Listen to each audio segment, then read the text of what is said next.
திருமதி சிவகாமி சுந்தரம் அவர்கள் இணைந்து கொள்ளுங்கள். அன்னை தமிழுக்கு முதல் வணக்கம். சங்க தமிழ் இலக்கிய பூங்காவிலிருந்து உங்கள் சிவகாமி சண்முக சுந்தரம். ஐயன் திருவள்ளுவரை வணங்கி பாவேந்தர் பாரதிதாசனை வழங்கி அதன் ஒருங்கிணைப்பாளராம் நீலகண்ட தமிழன் ஐயா அவர்களை வணங்குகின்றேன். இந்த PSSM அமைப்பில் பேசுவதற்கு வாய்ப்பு கிடைத்ததற்காக ஸ்ரீகாந்த ராஜா ஐயா அவர்களுக்கு என்னுடைய நன்றிகள். இதில் என்னை அழைத்தமைக்காக நயனை விஜயன் ஐயா அவர்களுக்கும் என்னுடைய நன்றிகள். வணக்கம் ஐயா, நலமா இருக்கீங்களா? வணக்கம் சசிகலா அம்மா, நலமா இருக்கீங்களா? வணக்கம் வணக்கம், நலமாக இருக்கிறோம். நன்றி அம்மா. இன்றைக்கு ஒரு திருக்குறள் கதையோடு தான் நான் இணைந்துள்ளேன். ஒரு கதையும் அதற்கேற்ற திருக்குறளையும் உங்களுக்காக வழங்க வந்திருக்கின்றேன்.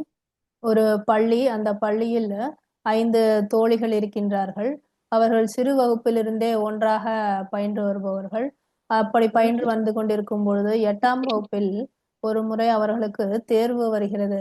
அப்பொழுது தேர்வுக்கு முந்தைய நாள் அனைவரும் விளையாடியதால் சரியாக படிக்கவில்லை. 5 தோழிகளில் 4 பேர் எப்படியோ சரியாக எழுதி தேர்வை முடித்து விட்டார்கள். ஒரு தோழி மட்டும் படிக்காததால் சற்று அவளுக்கு சில கேள்விகளுக்கு பதில் தெரியவில்லை. தன்னுடைய தோழிகளிடம் உதவி கேட்கிறாள், காண்பிக்கும்படி சொல்கிறாள். ஆனால் யாரும் அவளுக்கு உதவவில்லை. அதனால் அவள் சரியாக அந்த தேர்வை எழுதவில்லை. இதனால் தன்னுடைய தோழிகளிடம் அவள் கோபித்துக் கொள்கிறாள். நமக்கு யாரும் சரிவர உதவி செய்யவில்லை, நமக்கு தேர்வுக்கு எழுதுவதற்கு காட்டவில்லை என்று கோபித்துக் கொள்கின்றார். தேர்வின் முடிவுகள் வருகின்றது. மற்ற 4வரும் நல்ல மதிப்பெண் எடுத்து தேர்ச்சி பெற்று விடுகிறார்கள். இந்த ஒரு மாணவி மட்டும் மிகுந்த குறைவான மதிப்பெண்ணையே பெறுகிறாள். அதனால் அவருடைய வகுப்பு ஆசிரியரும் முதல்வரும் அவளை கண்டிக்கிறார்கள். அவர்களுடைய பெற்றோர்களை அழைத்து பேசி அவளை கண்டிப்பின் பேரிலேயே அடுத்த வகுப்பிற்கு 9ஆம் வகுப்பிற்கு அனுப்புகிறார்கள். இதனால் என்னவாகிறது? அவர்களுடைய நட்பு வட்டம் பாதிக்கப்படுகிறது.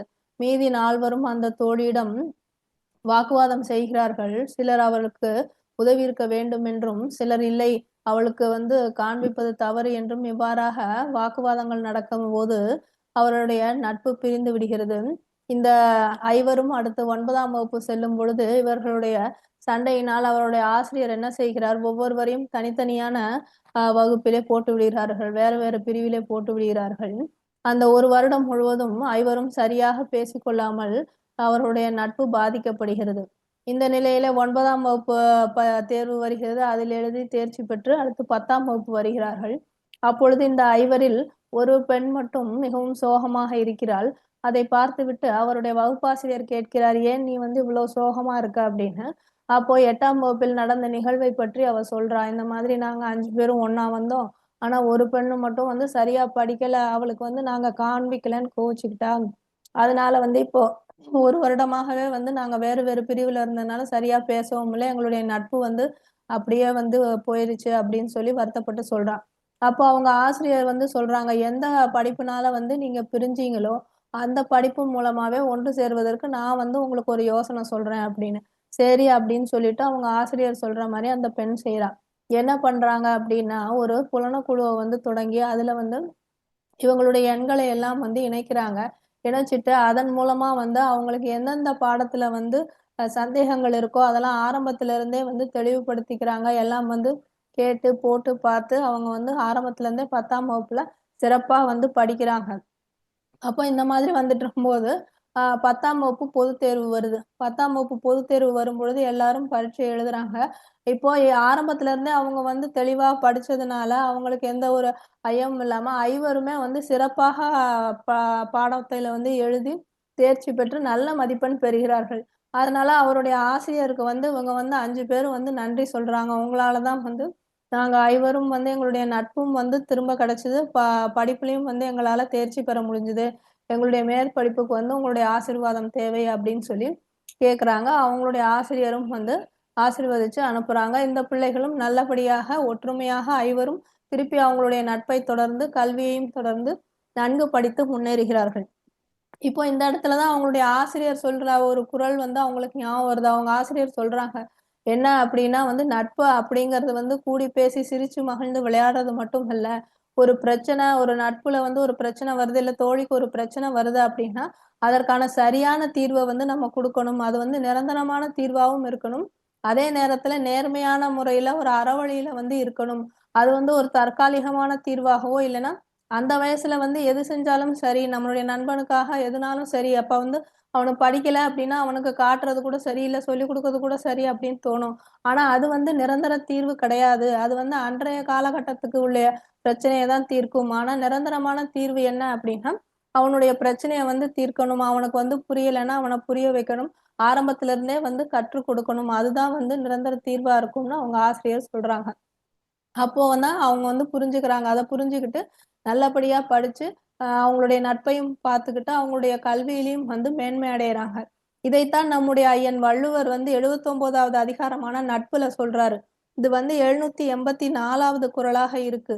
அதாவது "நகுதற் பொருட்டன்று நட்டல், மிகுதிக்கண் மேற்சென்று இடித்தற் பொருட்டு" அப்படின்னு சொல்றாரு. அதாவது சிரித்து மகிழ்ந்து விளையாடுவதற்கு மட்டும் கிடையாது நட்பு. நண்பன் ஒருவன் வந்து தவறு செய்யும் பொழுது அவனுக்கு வந்து திருத்துவதற்காக அவனுக்கு வந்து திட்டினால் கூட இல்ல மேல வந்து அவன வந்து சொல்லி கூட வன்மையாக கண்டித்து கூட வந்து அத திருத்தணும். அதுதான் வந்து உண்மையான நட்பு அப்படின்னு சொல்றாரு.